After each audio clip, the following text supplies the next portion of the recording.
Okay, this is Carol Merritt at the Atlanta History Center on Tuesday, October 11th, 2005, talking with Morris Dillard for our project, Voices Across the Color Line. Mr. Dillard, I'd like to thank you for coming and talking with us this afternoon. And I thought before we got involved in your sharing with us your experiences with the Atlanta student movement that you would give me some background on who you are, where you came from, how you came to Atlanta, got involved in the movement, and then before we get into that movement story, then kind of update us with what you've done since the movement and what you're doing now. Okay, that's a lot. I was born and raised in a rural community in central Alabama, a place called Laverne, Alabama. It's a farming community. I went to high school there and I graduated, I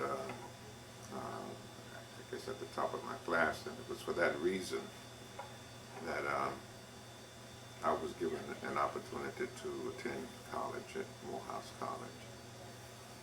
You were on scholarship? I came on partial scholarship, right. And so I came to Morehouse in 1955, very naive, very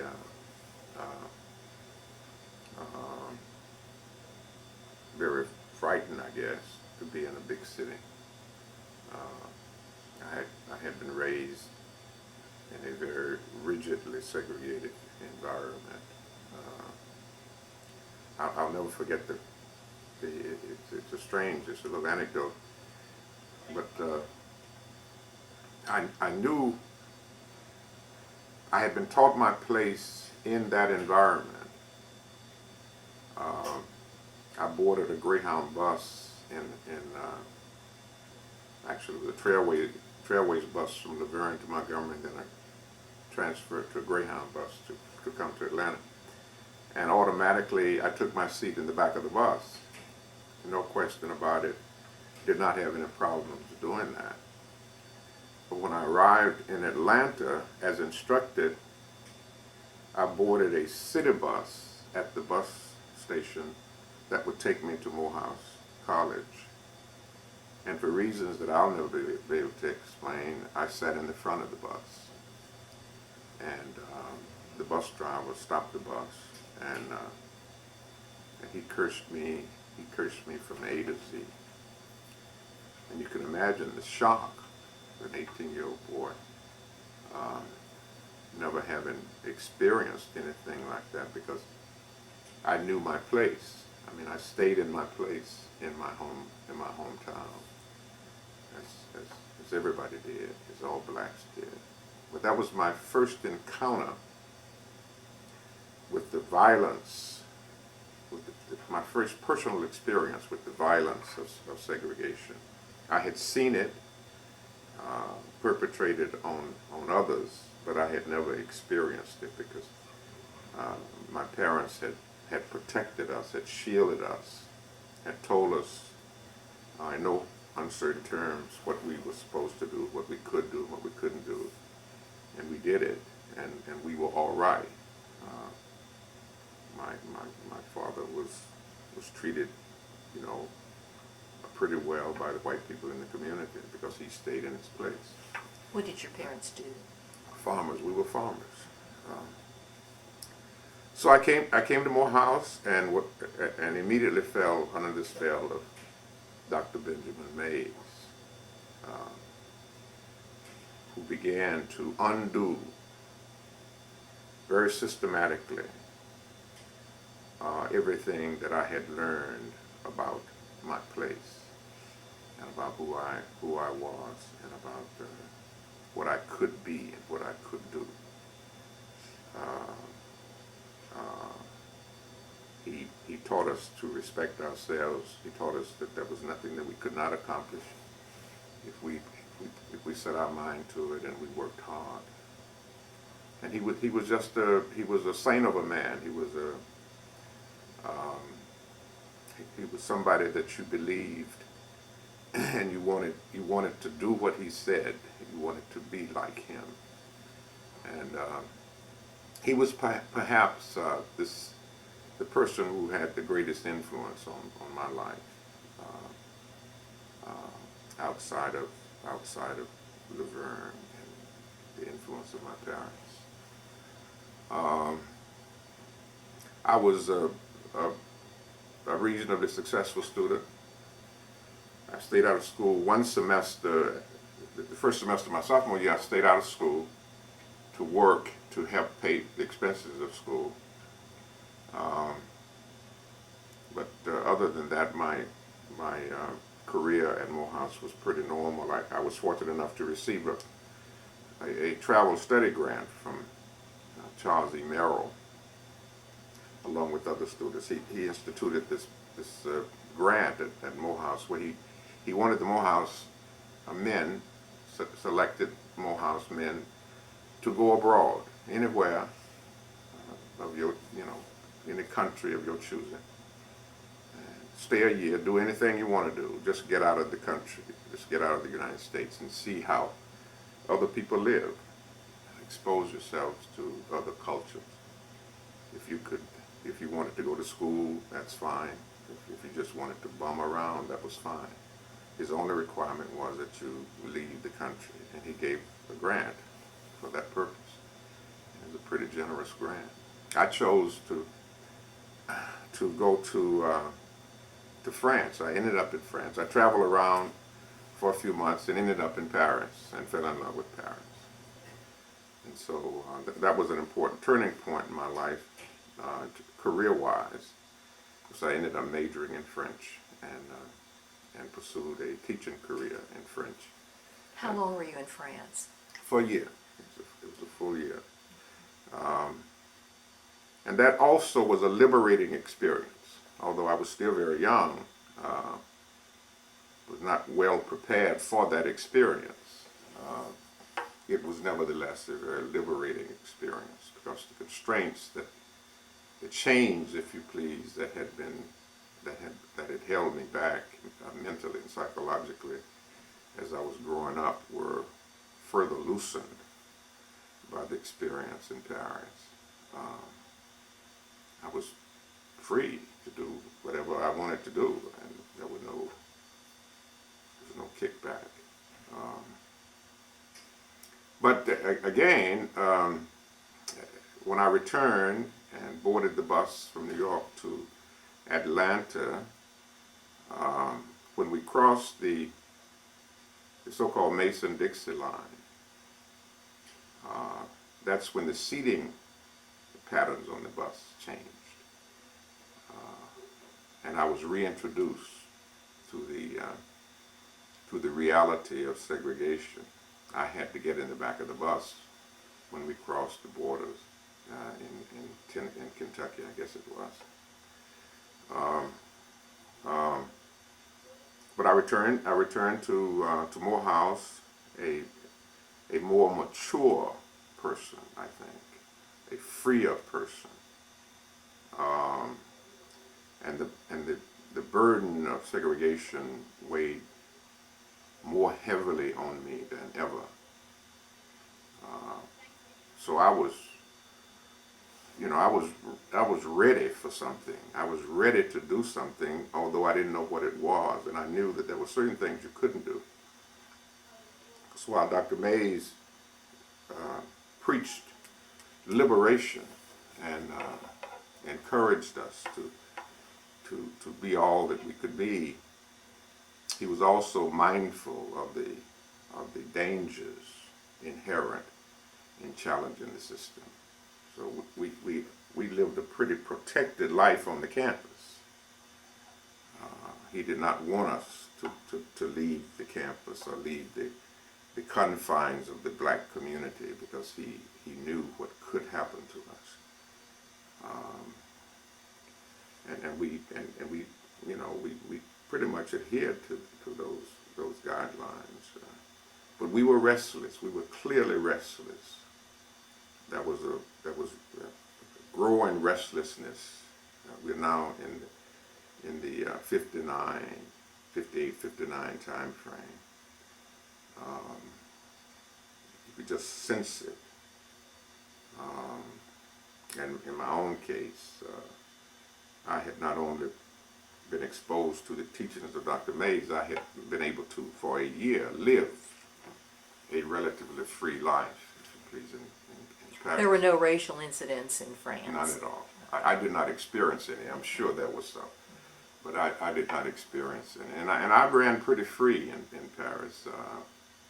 I had a lot of friends who were from various countries. They were white and they were black. They were Arabs, and they were from every culture, as well as some French friends and acquaintances. So I did not experience any racial incidents. I lived with a French family for, I guess, about half that time. You say that there was unrest and that you were raring somehow to do something. So what was your reaction when you heard about the 4 students at North Carolina A&T who had sat in at Woolworth's in 1960, February? I guess that was their senior year. Well, it didn't strike me immediately. I like everybody else, I read about it. There was a little bit of buzzing on the campus about it, but not a lot. Mm-hmm. We didn't translate that to our situation until as a general student population. I certainly didn't. I mean, it was interesting. Mm-hmm. And then Lonnie saw it as an opportunity to do something, and he translated it to Atlanta immediately, and he began to talk to some of us about it. He first, as the record shows, talked to Julia. But Lonnie and I had become sort of friends because we were, I guess we were, in many respects, we were not necessarily chronologically, but we were older, I guess, in many respects. He and I had shared classes together, and so we were friends. And he at a point in time, he began to talk to me about it. And as he talked, you could begin to see the opportunity to do something. A tool had been handed to us to act out what we felt compelled to do. We now had a legitimate, I want to use the word safe tool that we could use to attack this system that was so demoralizing and degrading. Who was the we, and how All were of us. you all different from those that did not join you? Well, I don't know that we were that different. I think we had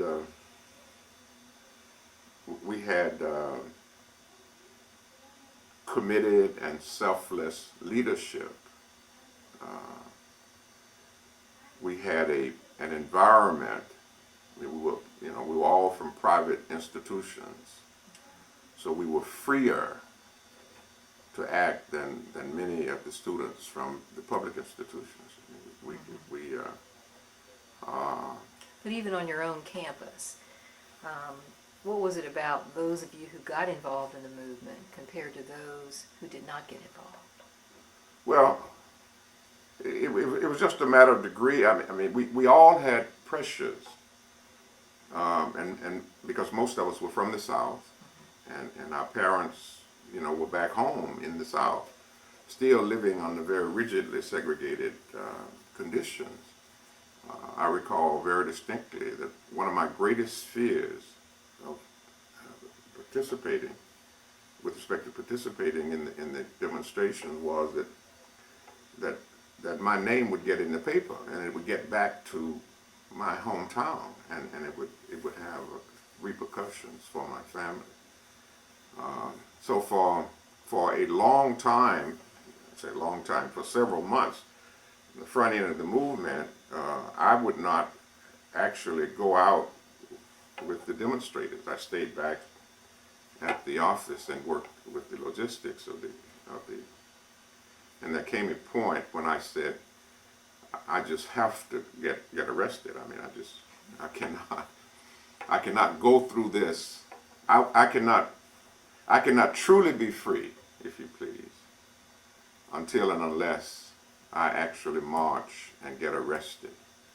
And as it turned out, I got arrested, and not only did I get arrested, I got convicted of criminal trespass, I believe it was, and got sent to prison. Got sent to the prison farm out in the city prison farm for Okay, 3 or 4 days. was that the first march? No, That no, wasn't this the was- first march no, in no. March.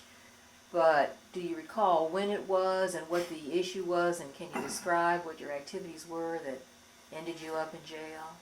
Well, it was about I guess it was about 4 or 5 months into the movement before I actually decided that I would place my family at risk by getting myself arrested and running the risk of getting my name published in the newspaper. The demonstration, I recall, was at the terminal station. We were arrested, and Who was the leader? Was there a leader, a student leader that? every team had a leader, Okay. and I don't remember the name of the leader of my team, but Okay. I suspect I was part of the leadership group because I had a leadership role behind the scenes. I mean, Okay. I was very heavily involved in the management of the logistics. There were several of us, Okay. but that was my job. It was to support the troops, make sure they had what they needed, and to help raise money and to kind of help with the strategy, think through the strategy. Lonnie and I spent a lot of time kind of one-on-one thinking through what the next move should be and how we should react to developments that were taking place and that sort of thing. And that was kind of a safe role for me to play. It protected my family back in Laverne, and yet it gave me something to do that was meaningful in the movement. But as I said, there came a point when I said, this is not enough, so I've got to go, I've got to step out. I mean, I'd go down and march on the lines occasionally, but would not run the risk of getting arrested until that point in time when I said, I've just got to do it. And it was a personal decision. It was a tough decision to make, but I made it, and I felt, I mean, that was it. Liberated. Yeah, I felt liberated. I felt truly liberated. Yeah, yeah. So what was the And what happened? We got arrested, and somehow the people who were handling the bonds didn't get around to me. So I mean, I went on to jail. I mean, we went before the judge, and for some reason that I don't recall, I was not bailed out. So my case was tried, and I was convicted. Okay. And what was the charge? It was criminal trespass. Okay. And they put some of us, a group of us. It wasn't just me; it was a group of us. We got convicted and just sent out to the prison. Right? Okay. That was a horrible experience. By the way. Which prison? It was a city prison, city prison farm. Okay. Which is where? Or Which was is, where? It was out on Confederate Avenue or Moreland Avenue, somewhere Southeast, in somewhere. Southeast Atlanta. Yeah, Okay. yeah. And what was that like when you got to the? It was a bad experience. It was a bad experience. There was no privacy. It was dirty. These are the things that I remember about the experience. We had to work. We had to work in the field. I remember working in potatoes, gathering potatoes, sweet potatoes. But I also remember that the other prisoners were very, very respectful of us. very proud of us, you know. They knew why you were They there. knew why we were there, yeah, and that we were not there for the same reason that the reasons that they were there. So we, you know, there was no molestation, no violence, anything, no attempt. We were kind of protected, if you please, by the other prisoners. How long were you there? I served 3 days. 3 days, and then finally, I guess somebody remembered that we've got some students in prison. I was really glad to get out of that. It's that story. That story is. I mean, that kind of became my badge, if you please, and my first job after college, and after a semester of graduate school, I needed to work. I had to go to work, and I applied for a job at Fort Valley State, not Fort Valley, at Albany State College, teaching French, and I was interviewed. I filled out the application, and on the application that was a question about, have you ever been arrested and convicted? And I answered yes, yes. And so the president, I remember, Dr. Dennis was his name. He was president of Albany State at the time. He was reading the application, and he came to that section, and he asked me to explain it, and I did. And he said, you don't really have to put that on there, do you? And I said, well, sir, that happened, and I would not feel right not included. Did you explain to him why it was? Oh yeah. And I think that's why he said that really isn't like. It doesn't count. It really isn't like committing a crime, and it's just going to, if I hire you, it's just going to cause some grief for me. So let's just leave it off. It was kind of what he was saying. I think that's probably what he was saying. But I refused to change it, and to his credit, it didn't stop him from hiring. I always wondered what he did with that application, by the way. So that was an interesting anecdote. Well, you had said you worked behind the scenes. What kinds of issues did you have to deal with in terms of, say, raising money for? It was easy. It was easy to do because there was tons of people lined up wanting to know what can we do to help. And obviously, money was always a need, and so we didn't have to do. We had a couple of major fundraisers. I recall there was one. It was Christmas. It was Christmas following the start of the movement, when we urged the boycott of the downtown stores for Christmas.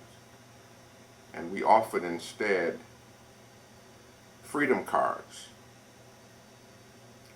And one of my responsibilities was to organize that effort, the creation of the cards, the design of the cards, the printing of the cards, and then the distribution, the sale and distribution. It was a big effort because they sold like hotcakes. And we made a lot of money on them. But you know, every time there was a rally, an opportunity was given to collect money and that sort of thing. But most of the people were just sending checks. They were sending money, sending stuff. Transportation had to be organized.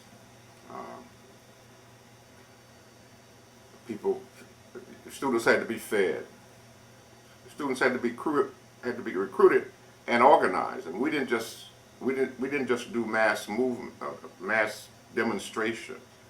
When you put out a call for everybody to come, we did some of that. But we also militarized, in a sense. I've never been in the military, so I don't really know what I'm talking about. But but we, you know, we staged our activities. We were strategic. You know, we'd send a group here and a group there and a group there at the same time at different times, just to distract and confuse and challenge the police authorities. So that we did not want to become predictable, if you please. So how did you all communicate? Was there a central communication point? We had some two-way radios. We got our hands on some two-way radios. We had pretty sophisticated communication equipment at headquarters. Headquarters was where? Headquarters was at Providence Baptist Church off Fair Street before it moved. That was the first headquarters. Which was Mays' church, right? No, No? I don't think so. No, it was not Mays' church. No, I'm pretty sure it wasn't. Okay. And then we moved to Reverend Joe Boone's church, Rush Memorial Church on not Greens Ferry, Is it on Broadening? on Brawley, but on the northern end of Brawley. Yeah, yeah. And that's where it was for. I'm trying to remember why we left Providence. I think the operation had gotten pretty big and wild, and we were taking over a lot of the church. And I think that had some complaints had started trickling in, and we were just overwhelming the church, which was a pretty major church. Reverend Boone was anxious to take us because Rush was very small, and yet it had quite a bit of space. And Reverend Boone was a very activist kind of a minister. And he saw an opportunity, I think, to link with us, and he became one of our greatest supporters, and is still, by the way, a legend in our minds. Mm-hmm. He's still alive. He's in bad health, but he's still very much alive. So how much of your time as a student would you have spent on the movement activities? Well, the second semester of my senior year, I had been fortunate. When in Paris, after I learned the language, I enrolled in the university and took language, literature, political science courses, and was awarded a certificate of that was accepted by Morehouse. So when I came back to Morehouse from Paris, I was way ahead of the game in terms of graduation. So I had a relatively light load. In fact, I was able to teach a course because I had mastered the language. I was able to teach a beginner's course my second semester, the second semester of my senior year at Morehouse. And that was an interesting situation. I needed the money badly, and my major professor, Dr. Jones, knew that, and he gave me this opportunity to teach the course. And he obviously was a little bit nervous when sometime I would not meet my class, because I was at the offices of the student movement, helping to run the demonstration. But he was sympathetic to the movement, so he tolerated it. So the question is how much time, as much time as was necessary. And I was, as I said, I was freer than a lot of the students because I had accumulated all of this credit with the certificate from the University of Paris. Okay, so were you still at Morehouse and involved in the student movement when the Riches was picketed? Oh yes, Okay. yes. Yeah, that came early on. I mean, that was very much so. I mean, Riches became the target, the number one target. If we can break Riches, we can break the whole retail establishment in downtown Atlanta. And much to our surprise, Rich's became perhaps the most stubborn of the retailers. It was very, very common, I guess, and it still happens, is when white people feel that they are liberal on racial issues. If they are attacked by blacks, they tend to react the strongest. And I think it was one of those cases. Richards felt that that he had treated his black customers fairer, if you please, than some of his colleagues, some of his fellow retailers, and they're picking on me. So he became a very, very stubborn retailer and held out much longer than he should have, because once we decided, I mean, there was no turning back. I mean, the determination was just absolutely remarkable. The determination to succeed, and of course we had easy targets. I mean, we had this wall, this indefensible wall of segregation. You can't go in this restroom. You can't drink at that water fountain. You can't eat it. I mean, it became so obviously indefensible until the whole world rallied to our support. So, and of course we knew that as long as we could keep the public eye fixed on that target, then we couldn't. It was going to be difficult for us to lose. Okay. Do you recall any of the other demonstrations or activities, like there was a march to the Capitol? That ended up in Wheat Street Baptist Church. Yeah, that was a march that we had planned to make. We had been warned not to make the march. By whom? The chief of police, I believe, sent word that was not a good move. The chief of police, Jenkins was his name at the time, was a reasonable chief of police. He did not, unlike his colleague over in Birmingham later, Bull Connor, who became infamous a year or so later. Jenkins was in the mold of Hartsville.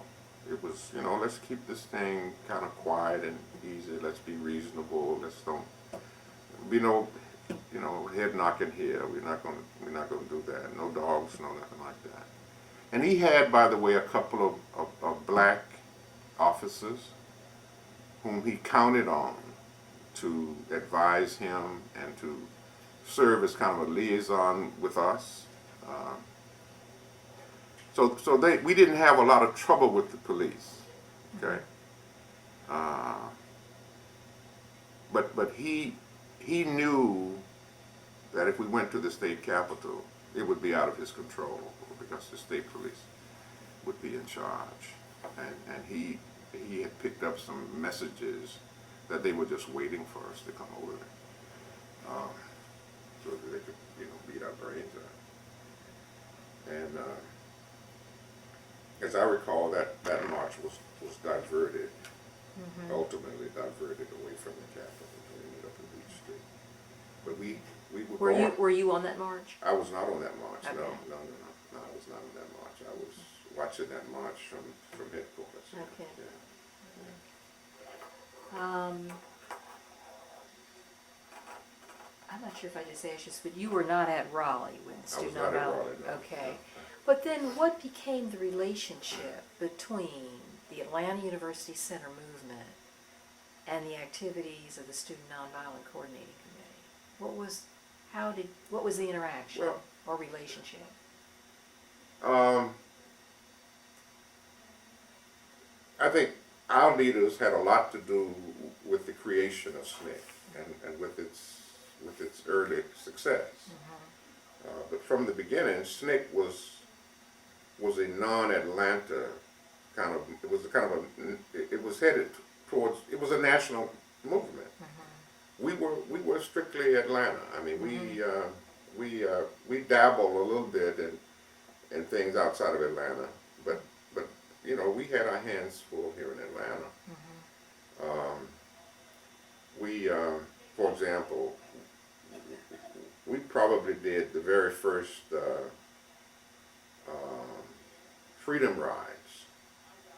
Atlanta wanted to test the interstate commerce clause,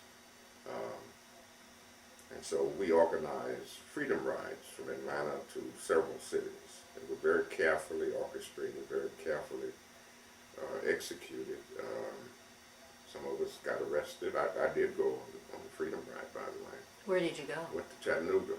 There were about 5 of us.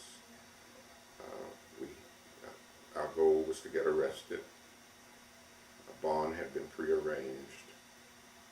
We had cars trailing us, a car trailing us, so that they could kind of look out for us.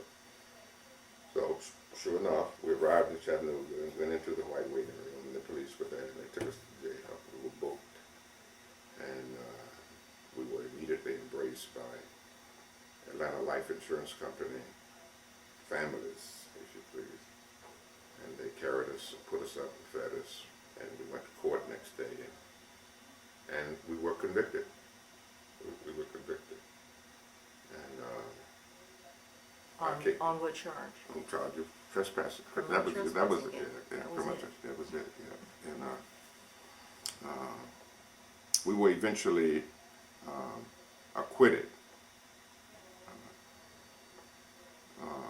on that charge, by the way.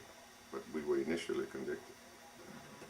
What was your legal resource? When you got arrested the first time, did you have any access to a legal services? We had on retainer, I guess, Attorney J.C. Daughtery, who represented us on some cases.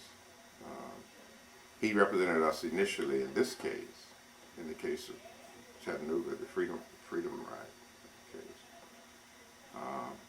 But we called on Don Hallwell to handle the appeal, and he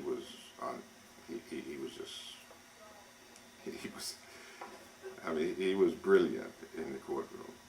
What do you recall specifically? I recall specifically Don Hollowell making the equity argument, the argument of this. Maybe they technically broke the law, but the law is not equitable. Therefore, they should not be. And he just razzle-dazzle the judge. So I guess the judge probably didn't want to have us on his hands anyway. So we were acquitted. The judge acquitted us. He bought the argument. And Don's courtroom demeanor is just so overpowering. That strong voice, Your Honor. It was just. Yeah, I remember that. I remember the ride back from Chattanooga was a joyful ride, and we were just without cease we were complimenting Attorney Hollowell on his performance in the courtroom. Well, was this before the Interstate Commerce Commission? Or interstate travel, yeah. It was after. No, it was after. They just were disobeying the law. Yeah, that's right, and that's what we wanted to test. We said, the law has been changed. Let's see how it's being treated by the Southern authorities. Okay. The founding of the Atlanta Inquirer. Last week I had interviewed John Smith. And so really that came out of the Atlanta University Center movement. Yeah. Did you have any involvement in that? Well, yes. But here again, my role was was basically logistical, was making sure they got printed and make sure they got distributed. Uh, um, the writing, the writing was done by Julian and Charles Black and people like that. But that was, I mean, it was clear to us that we had to have an organ that we could use to transmit our message, because we were not getting the coverage, or the type of coverage that we felt we deserved and needed in order to keep the black community informed and motivated.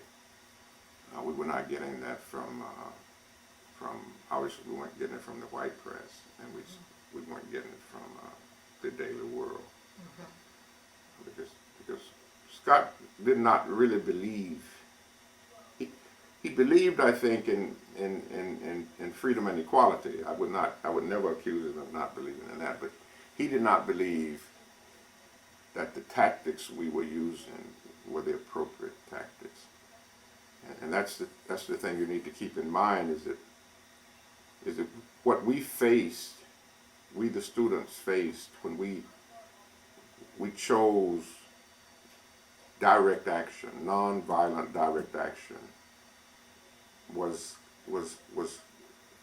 contrary to the tactics that the older leadership, black leadership group, had been using for years in dealing with the white people, the white leaders. I mean, it was, you know, they would sit down and they would talk, and they would make a deal. You know, they'd get, you know, white folk would always give up a little bit, and they would take that victory until the next time. So they were little by little by little, and we said, you don't have to do that. We don't have to do that. And we were anxious, and we were young, and we were energetic, and we had this tool now, this nonviolent direct action tool that had been handed to us. I'm sure it had been handed to us by a lot of people. We didn't see it until the students sat down in Greensboro. And by the way, there's a little anecdote there. My current wife, whose name is Brenda, was at North Carolina A&T at the time of those sit-ins. And she tells me that she participated in planning the sit-ins at Woolworth. But when it came time to go, the boys would not let her go because they were afraid that she would be injured. That they would be attacked, and she would get. So she had to stay back at the campus. So it was this tool. I mean, who can argue, who can criticize somebody standing up for his or her rights and being beaten for it, you know, and not fighting back? Who can criticize that? So we knew we had something with that tool, and so we said, let's use it. So we're gonna get beat, but we're gonna get beat anyway. If not physically, we're gonna get beat psychologically, and that's the worst kind of beating. And so we rejected the strategy that the black leadership had been using, and they thought successfully for decades. And we said we're gonna go this way. And the tension between the black leadership and the student leadership was over that issue of strategy, tactics, not over goals. Because I sincerely believe that they wanted the same thing that we wanted. They just didn't think that we were going about it the right way. Well, I understand that there was a committee, an adult student liaison committee that attempted to bridge that. Right. Do you remember attending any of their meetings? I do. Not on a regular basis, but I do remember attending some of them. And what I remember about the meetings, and what I knew about the meetings, because Lonnie and I were constantly consulting about how to deal with them. And you know, there were times when he'd say, you know, to hell with those guys. He said, we don't need them. And I was always kind of cautioning, let's keep at this. we don't necessarily have to openly and permanently divide the black community over this issue, over the issue of tactics. Is it that there emerged during that period some of the younger black leaders, you know, Such the Jesse as Hills and the Carl Holmans and people like that. I mean, they came to the forefront, and they were better able, I think, to play both sides against the middle, if you please. I mean, they were better. No, that's not what I want to say. They were better able to communicate with both sides, with both the young students, the young Turks, so-called, and the old established leadership. Because many of them worked for the old established leadership. Jesse Hill, of course, worked for the Atlanta Life Insurance Company. He was up and coming Atlanta Life Insurance Company, and he was brilliant in keeping both sides, if you please, talking and avoiding a complete split between the young leadership, the student leadership, and the old established leadership. What about the involvement of Martin Luther King in the Atlanta University Center movement? You were students, but you were really playing for some national stakes in terms of King's involvement and the presidential election. Well, I always saw Martin as, I mean, you can't sustain any kind of movement at maximum peak forever.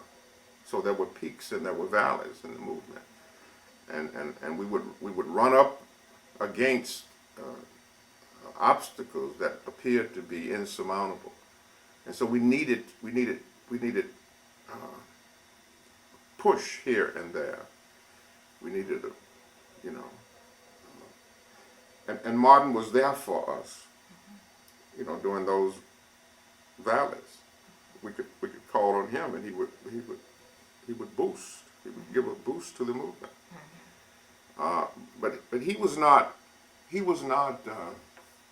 intimately involved in our planning or in the management of the movement. He was a resource, a very valuable resource, but that's what he was, as I saw it. He was a very, very valuable resource. And then, he had other things to do. He didn't. Atlanta was just one city that he was concerned with. Okay. I understand, though, at times there were actually even some local white students that were supportive of the Atlanta University Center movement. Sure. Do you recall sure. that at all? Oh, absolutely, absolutely. And they weren't just local students. I mean, they would okay. come in. They would come in from all over. Okay. Because we attracted national attention because of the way we went about organizing our movement and executing our movement. We were, I believe, we were the first student movement that had a philosophical base, if you please, that had an articulated, a written basis for what we were doing. And that attracted a lot of national attention and gave our movement a kind of a special place in the whole national student movement picture. Okay.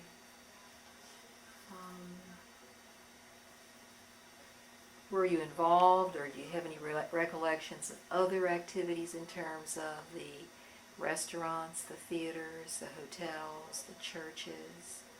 Nothing was off limit. Once we started, So you were actually involved in those as well. Yes. Okay. We're going to the movies. We're going to the churches. We're going to desegregate the society. Any special recollections of those other areas of protest?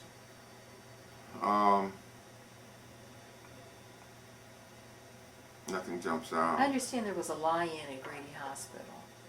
I don't remember that. Okay. No, I don't. Lebs and Morrison. Lebs, I remember Lebs. Okay. I remember Lebs because he was a mean man. Okay. He was one of those never, no, never will I desegregate my. He was a Lester Maddox type, Okay. and we just loved those types. Why? Because those were the types that were most likely to, if we attacked them, they were most likely to give us that push we needed, because they would inevitably attract a lot of media attention. I mean, we learned to be very, very shrewd in dealing with the media. We knew what it takes to get media attention, and so that's you announce that you won't ever give in, and you that's an invitation. That's an invitation to be attacked. Yeah. Well, Atlanta, I think, was special. It wasn't a Birmingham. What was distinctive about Atlanta? Well, I think the first thing was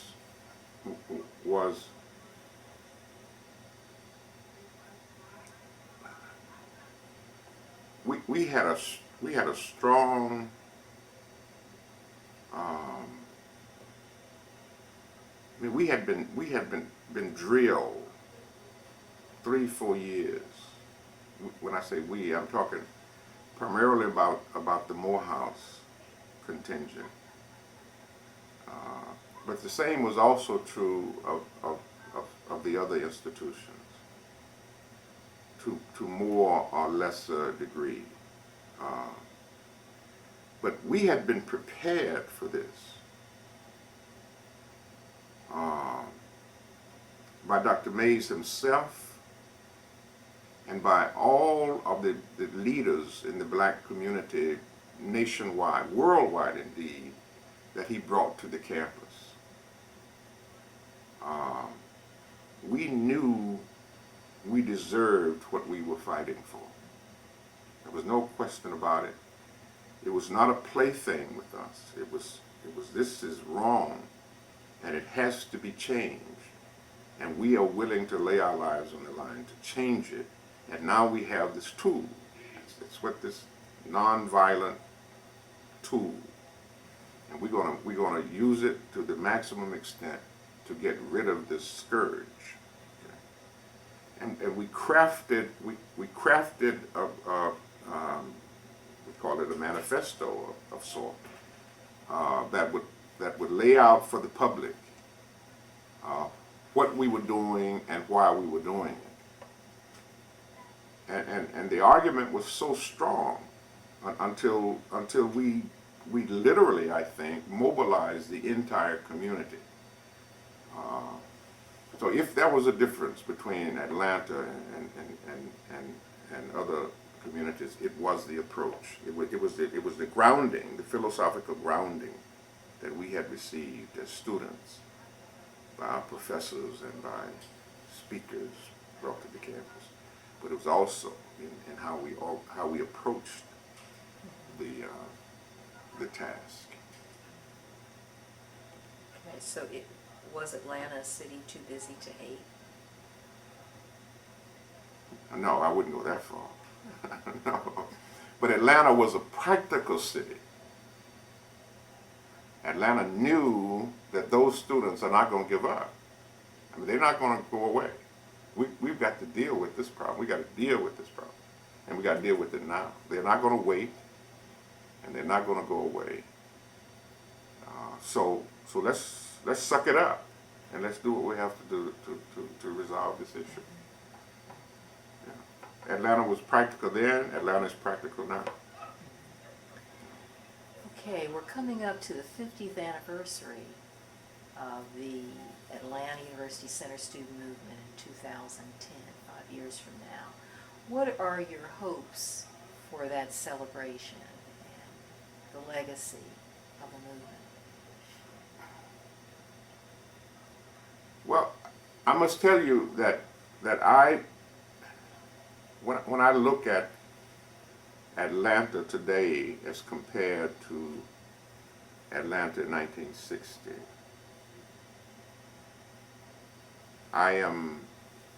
I am disheartened. I said to a group of people the other night, and they were shocked, is it, as a group, I don't believe we are much better off today than we were then. The revolution which we started was not consummated. It was aborted. And so that the change, the fundamental change that we thought we were bringing about never really took place. The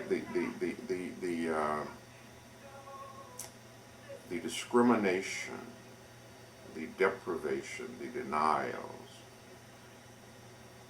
took on a different form. And we were not resourceful enough, or committed enough to track them down in all of their forms and get rid of them. So they still exist. I mean, a few of us have slipped through the crack. But black folk today are still black folk. And that means today, to white folk, it means the same thing that it did in 1960. They are, I don't care how many degrees we have, I don't care what positions we occupy, we're still black. And that means something different to white folk than it ought to mean. So even though we go to the restaurants that we want to go to, some of us live in the neighborhoods that we want to live in, the income level of some has gone up, you're seeing basically the structure is the same. It's the same. It's the same. Okay, We're not equal. We're not equal. And so